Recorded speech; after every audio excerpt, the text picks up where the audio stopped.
Bonjour et bienvenue dans le cadre d'une formation destinée au mouvement des équipes Notre-Dame. Je suis amené à dire quelques mots sur les loisirs à la lumière de la parole de Dieu.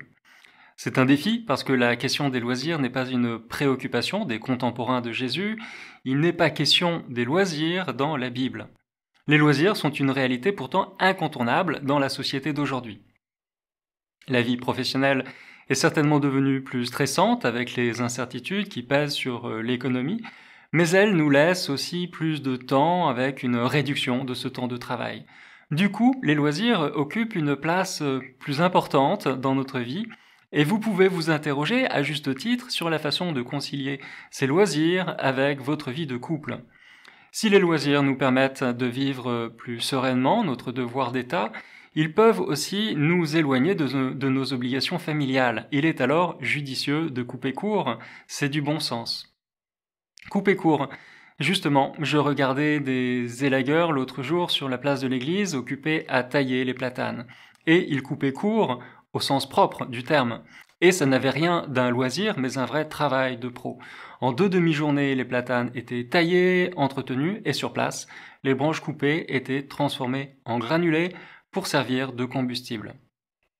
En pensant donc à ce sujet, vie de couple et loisirs, ce topo que j'avais à réaliser pour les équipes Notre-Dame, je me suis dit que cette image de l'élagage des platanes m'offrait un formidable point de départ pour une réflexion sur les loisirs.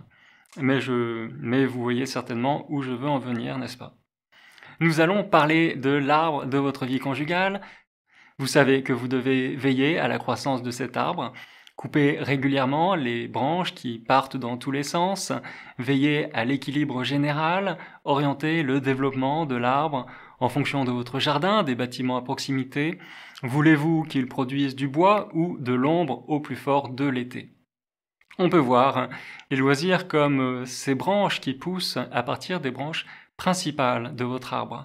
Les professionnels de l'élagage le savent bien, il ne faut pas faire dans le détail. Il y a des loisirs que vous allez garder parce qu'ils s'intègrent dans votre projet de mariage, ils contribuent à l'harmonie et à l'équilibre et au développement de votre vie de couple, ils vous rapprochent de votre conjoint, ils vous rendent plus disponible également pour vos enfants.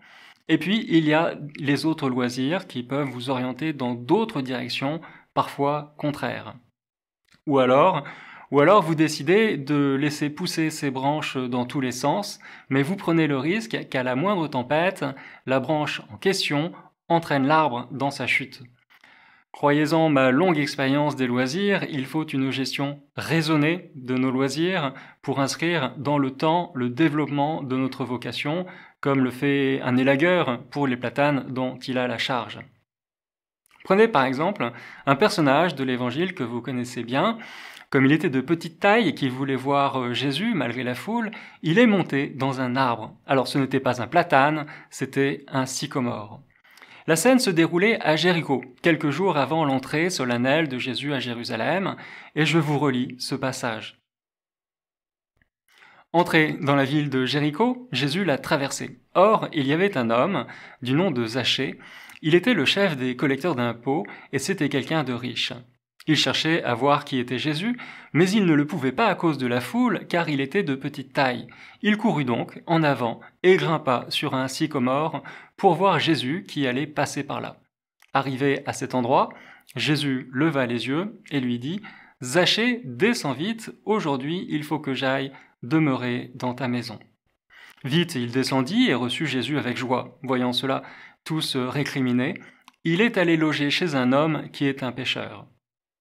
Zachée, debout, s'adressa au Seigneur. « Voici, Seigneur, je fais don aux pauvres de la moitié de mes biens, et si j'ai fait du tort à quelqu'un, je vais lui rendre 4 fois plus. » Alors, Jésus dit à son sujet, « Aujourd'hui, le salut est arrivé pour cette maison, car lui aussi est un fils d'Abraham. En effet, le Fils de l'homme est venu chercher et sauver ceux qui étaient perdus. » Zachée est donc monté dans un sycomore. Un sycomore, c'est un arbre qui s'apparente plutôt au figuier, un figuier sauvage.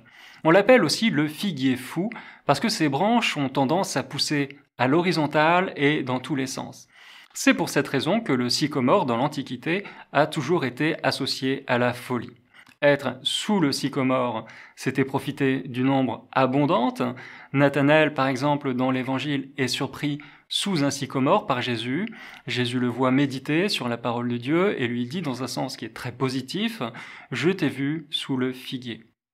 Mais là, Zachée n'est pas sous le figuier, il est dans le figuier, c'est-à-dire dans un réseau dense et inextricable de branches qui sont pour lui une véritable prison végétale. Et ce n'est pas pareil. Ce sycomore, c'est l'image même de l'arbre qui n'a pas été entretenu et qui est devenu un enfermement pour Zachée. C'est tout à fait la situation de cet homme. Il est prisonnier de ses passions, de l'argent, de ses mauvaises fréquentations, d'un système corrompu, de ses alliances avec les Romains. Et Jésus va lui dire « Descends vite de ton arbre, arrête tes délires, rejoins la réalité et le plancher des vaches ». Ce sont des paroles que l'on peut aussi transposer au couple chrétien et à chacun de nous. Il ne faut pas chercher ailleurs, c'est là, dans votre vie de famille, auprès de votre mari ou de votre épouse, que vous trouverez le bonheur, le salut et que vous rencontrerez, bien sûr, le Seigneur. Il faut éviter à tout prix que l'arbre de votre vie conjugale ne se transforme en figuier fou. Vous seriez alors esclave de vos loisirs, vos passions se transformeraient en addiction et vous éloignerez toujours davantage. Ne laissez pas ces branches envahissantes vous écraser et finir par vous transpercer le cœur. Taillez, élaguez, soignez, veillez à la croissance et à l'équilibre de votre vie de couple. Prenez du temps pour aborder cette question des loisirs avec votre conjoint. Voilà, en une dizaine de minutes, je n'ai pas la prétention d'être exhaustif sur le sujet, mais j'espère que ce topo sera l'occasion en tout cas de bons échanges entre vous sur la question des loisirs. Merci pour votre attention.